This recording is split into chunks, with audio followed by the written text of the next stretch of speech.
It's a privilege to be here with you.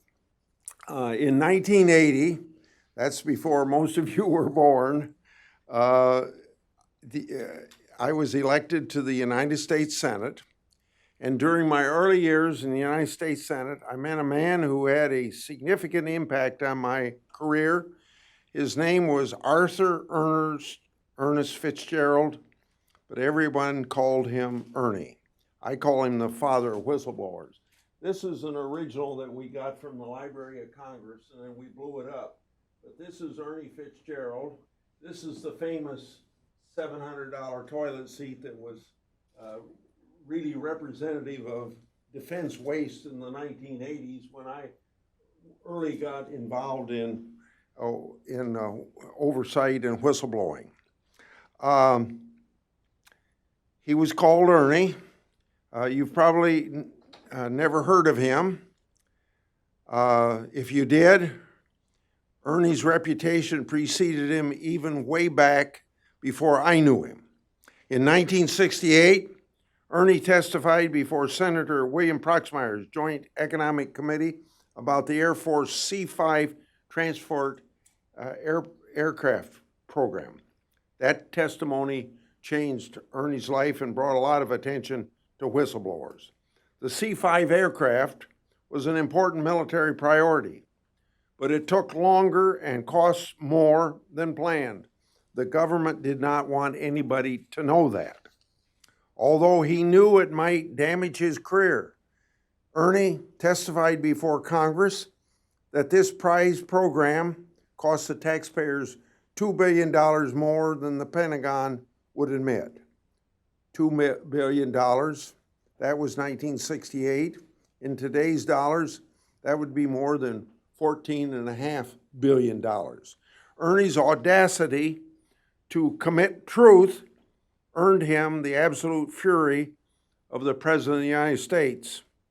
The famous Nixon tapes revealed that the President himself ordered his subordinates in the White House to get rid of that SOB. That's a direct quote from the tapes. They did. And Ernie spent the next 14 years fighting for his professional life. In fact, he only had his job at the Pentagon until he retired because of a court order. Time and again, Mr. Fitzgerald resisted the Pentagon's never-ending effort to sideline him and end his career. From the fight that they put up, you would have thought the Defense Department was facing down a mortal enemy, whatever we ask Ernie to come to the Capitol Hill. I had to go to the Pentagon once myself in 1985 to serve him a subpoena just so that he could testify before my subcommittee. Ernie's work and life have greatly inspired this senator. His entire time in government, Ernie relentlessly pursued the facts and courageously told the truth. When he retired, I said that of him. Ernie's work was about keeping faith with the taxpayers. That's what oversight is all about, keeping faith. Keeping faith with the taxpayers, keeping faith with we the people. It means working as hard as you can to give people confidence that their government either plays by the rules or is held accountable. Just in the last 2 weeks, my committee has pulled out all the stops to shine a light on waste and misconduct in the other branches. Last week, we looked at the Department of Justice Inspector General's finding of political bias and misconduct in law enforcement. This week, before we looked, the week before that, we took testimony from witnesses who described the failures of the judicial branch to address sexual harassment claims. We can learn a lot about what oversight is and what it means from these efforts, and there will be a lot more material to study before the summer's out. But for now, I'd like to start with the basics. When we enter elective office, we take an oath. The oath that we take is a solemn promise to defend the Constitution of the United States. That document is the source of our rule of law and the guarantee of our liberties. The Constitution establishes separation of powers in 3 branches, over which the people, of course, are sovereign. To ensure that authority remains with the people, the Constitution also diffuses power between and among the branches. We call that checks and balances. Another word, as far as I'm concerned, for oversight. This structure wasn't by mistake. Madison, as you quoted, and I'll quote a little bit differently, and other framers had a long history with unchecked ambition and undivided authority. They called it George III. They knew the natural tendency of those who had power to seek more, often at the expense of principle, sense, and the general welfare. So they designed a system where the same institution is never entrusted to write the law, interpret its meaning, and enforce the consequences if it's violated. And each institution has tools to check the other. By design, the system invites conflict, as each branch inquires of, negotiates with, and grates against the others. In the words of James Madison, ambition works to counteract ambition. It's this system that sustains the delicate balance between and among each branch of government. And it's that branch that the framers believed would be best secured, respect for the rule of law, and ensure accountability to the people. Regretfully, today, this balance has shifted. Today, we live under a government that the framers would not recognize. We have become a nation that is no longer governed by congressional action enforced by the president and interpreted by the courts. Today, we're ruled more and more by excessive regulation and executive fiat. Worse, we've done little to prevent our system of separated powers from yielding itself to the sweeping authority of federal agencies and what many call, and rightfully so, the administrative state. We cannot blame political ideology. Under Democrats and Republicans, the administrative state has only expanded and has grown at the expense of congressional authority and prestige. We have sacrificed our constitutional mandate on the twin altars of efficiency and expertise. We've moved from a government by and for the people to government by the bureaucrats and the connected insiders. I'm afraid that we're experiencing what James Madison warned about in Federalist 62, when he wrote about the dangers of churning out so many murky, burdensome rules. He warned about, quote, the unreasonable advantage it gives to the sagacious, the enterprising, and the moneyed few for the industrialist and uniform mass of the people, end of quote. The modern administrative state is a good deal for Congress, which can pass bills with lofty goals and take credit while agencies sort out the details that Congress doesn't want to deal with or doesn't know how to deal with.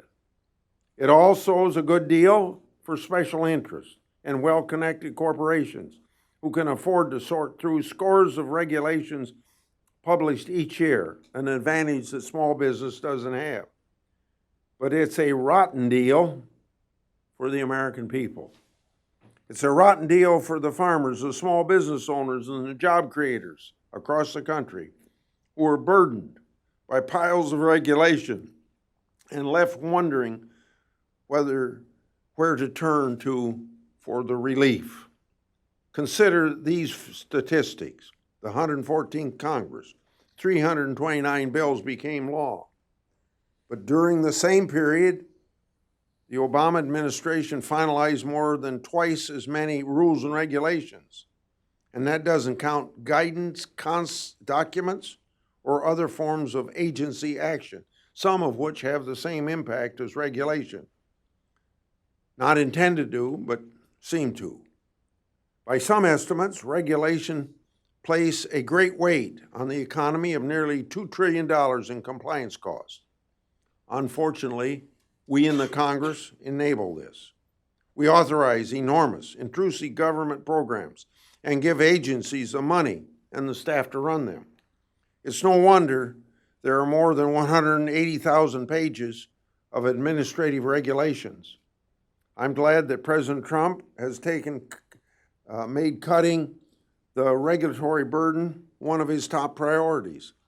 But lasting reform is going to require some significant structural changes. Think about this. More than 2 million people work for the federal government. That does not even include contractors and active duty military personnel. According to a 2015 study, the actual size of the government workforce is estimated at more than 9 million. And remember what I said about the tendency of those with power to seek more power. That seems to be the primary purpose of an unelected bureaucrat. These folks fight tooth and nail to safeguard their pet programs, even when the programs don't work. I have seen evidence of agency leaders ordering subordinates to spend money that they don't need just so they can justify having it in the first place. Clearly, Congress needs to exercise more scrutiny over taxpayers' money, not less. Part of the problem is that we are not passing individual appropriation bills on schedule like Congress used to. In fact, we've only met the deadline set in the Congressional Budget Office 4 times since that law was passed in 1974. Instead, we pass omnibus bills that obscure critical issues and make it difficult to cut the fat. Wasteful programs and projects just hum right along, sucking up valuable taxpayer dollars and providing little value in return. Despite all of this, you might still wonder if giving the agencies more leeway is such a bad thing. What's the real harm in a few padded programs? But government bloat is not a victimless crime. The more we tip the constitutional scale, the less accountable government will be to the people who are sovereign. This gradual surrender of authority to executive piles on to the logistical challenges that Congress always faces. As I noted earlier, millions of people work in the executive branch. 2 of them are elected by the people, and there are often many layers of folks between the elected executives and the unelected bureaucrats making the critical decisions. This means that there's a lot of distance between the everyday decision makers and the ultimate source of authority, again, the American people. By contrast, legislators in Congress are directly accountable to the people. We receive their feedback during elections and every day by email, by phone, and in person. But for 535 elected members of Congress, there are only about 16,000 supporting staff. That means that we have less than 17,000 people to counteract the ambitions of more than 2 million in the executive branch. And this isn't an argument for hiring more congressional employees. We have to work very hard to craft smart legislation and even harder to reach consensus. Meanwhile, unelected bureaucrats can make decisions that contradict and ignore the clear and hard-won intent of the Congress. That can happen through the regulatory process or just because some agency lawyer said so. For example, the Government Accountability Office found that President Obama's EPA engaged in unlawful, covert propaganda, and those words come from the report, through its aggressive use of social media to drum up support for the waters of the U.S. rule. In fact, EPA actions violated clear prohibitions that Congress had put in place.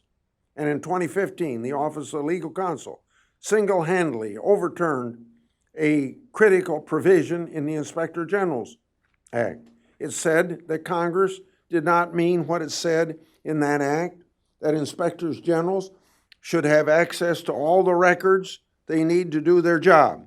So Congress had to pass another law to say what we meant when we passed that law in the first place. The law I'm referring to, last Congress, the Inspector General's Empowerment Act, clarified that the inspectors general should have access to all records, notwithstanding any other law.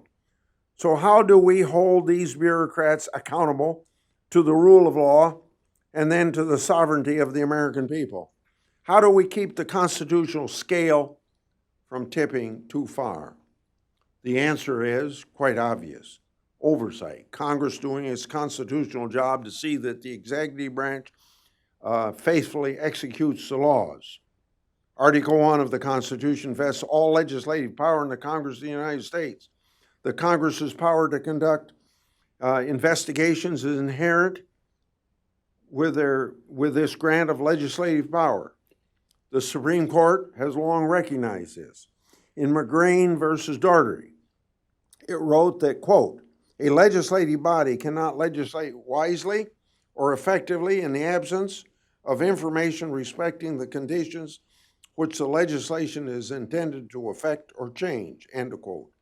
For these reasons, the Supreme Court has also recognized that Congress's power of inquiry is very broad and fully enforceable. The court in McGrain also noted that, quote, "Mere requests for information often are unavailing, so some means of compulsion are essential to obtain what is needed," end of quote. The court has even ruled that Congress can require testimony even when it may be relevant to another proceeding, like even a court case. Oversight isn't just the responsibility of committees or their chairman, although their leadership and expertise is very important. Oversight is a responsibility of each and every member of Congress, whether it's majority or minority. Each member is a constitutional officer. He or she was elected to represent and cast votes in the interests of their constituents. Each member needs accurate information from the executive branch in order to make informed decisions of all sorts. I tell every new member of the Senate that I talk to, I said, remember, it takes 51 votes, sometimes 60 votes around here to pass a bill. It only takes one vote to do oversight. So you don't have to ask anybody else's permission to do it. Oversight takes many forms. Individual members or committees can send letters, request hearings, and request briefings, hold hearings. They might request documents or interviews. Most of the time, recipients comply with the congressional oversight request voluntarily. Usually, the member or committee is willing to discuss or negotiate the scopes of a request and reach an accommodation with the agency. In fact, that's the way that members and committees prefer to work. No matter what the media says, the goal is to get the information, not put on a show. Of course, every nominee who comes into my office says they will answer my oversight request in a timely fashion. But then they get confirmed, and they must get amnesia, because all too often, I don't hear back from them as quickly as I should. Sometimes I don't hear back at all. Sometimes I advise them now when they come before the committee that maybe they'd just be more honest to say, instead of saying yes, say maybe. When a witness does not comply, we have subpoenas, of course. And of course, it's easier if the Democrats recognize when those were necessary. At least that's my experience in the recent days. In any case, a committee often issues a subpoena only after it has attempted to get the information voluntarily and those efforts have failed. I think you see this in the House of Representatives with the Justice Department right now. I think we are seeing that play out as that example I just gave you. I've seen it before, too, during the Fast and Furious investigation. The executive branch stalled and hid behind bogus, vague, privileged claims that had nothing to do with the presidential communications, yet they declared presidential privilege.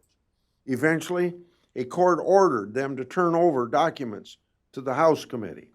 They admitted that thousands of pages of withheld documents were never privileged at all. In our investigation of political interference in the 2016 election, the agencies resisted providing some information because they claimed it threatened national security. Much of that information is now declassified, and it demonstrates those concerns were merely hot air. Unfortunately, the executive branch does not always respect even a congressional subpoena. You hear that a little bit now again in the House of Representatives. The documents it withheld from Congress during the Fast and Furious were the subject to a subpoena. The efforts to enforce it took 7 years. Failure to provide the documents led the House to hold the former Attorney General in contempt and take him to court. But it wasn't until this year, when President Obama and his team had left office, that additional documents were finally provided. It's clear that Congress cannot blindly trust the executive branch to make and enforce rules or to comply with its request for information. And it also cannot depend on the judicial branch to give full effect to its oversight authority. It takes too long, and the courts don't always get it right. The legislative branch then must step up to the plate and reassert its constitutional authority. We need a package of rules and legislative changes that draw on Congress's own strength. We need to change the default from one of dodge and delay to democratic accountability. I've been working with my colleagues on proposals to carry out some of these ideas. Meanwhile, as Congress seeks help from the other branches to do its job, whistleblowers are working hard to hold the government accountable. It's our job to protect and empower whistleblowers. You know, once again, referring to Ernie Fitzgerald, was not the first whistleblower. Blowing the whistle on misconduct and working to protect those who do it is older than our republic. In 1777, 10 brave soldiers aboard the warship Warren reported wrongdoing by their commanding officer. In reprisal, they were slapped with a criminal libel suit. On July the 30th, 1778, the Continental Congress shut down those shenanigans, that lawsuit against them. It made clear that it was the duty of citizens, quote, in service to the United States, to give the earliest information to Congress of any misconduct, fraud, or misdemeanors, end of quote. So whistleblowing is a time-honored tradition in this country. It's deeply patriotic and thoroughly American. The framers knew that to hold on to their democracy, they would need not just a well-informed structure, but also a virtuous citizenry. That's where the whistleblowers come in. They keep the government honest.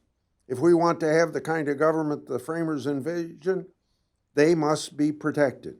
Whistleblowers have to be able to share their message according to law, to the right people, in a way that keeps them and the rest of us safe. That means that we have to be able to report outside their agency and, if necessary, to the Congress without fear or reprisal. There's still a lot of room for improvement in the whistleblower protection laws, although we have made much progress since I joined the Congress. The better protections they have, the more likely whistleblowers will come forward. Believe me, we can't do our constitutional duty of oversight without good whistleblowing. The good news is that there are more folks like Ernie Fitzgerald out there. These whistleblowers know what's really behind the agency talking points. They can tell you when Congress is being lied to or getting part of the story only. They know where to find waste, fraud, and abuse. And these brave men and women are risking their reputations and their careers every day to do what the only crime Ernie Fitzgerald said that whistleblowers do is commit truth. And that's what whistleblowers are doing. Just committing truth, but ruining themselves maybe professionally for doing it. But in the process, holding Congress or holding a government accountable. By entrusting these truth tellers to expose wrongdoing and corruption, we can bring transparency and accountability to our institution. By working with them to conduct rigorous oversight, we can restore the public trust in our government. The whistleblowers are keeping faith with the taxpayers. Then the question must be asked, are we keeping that faith? Thank you.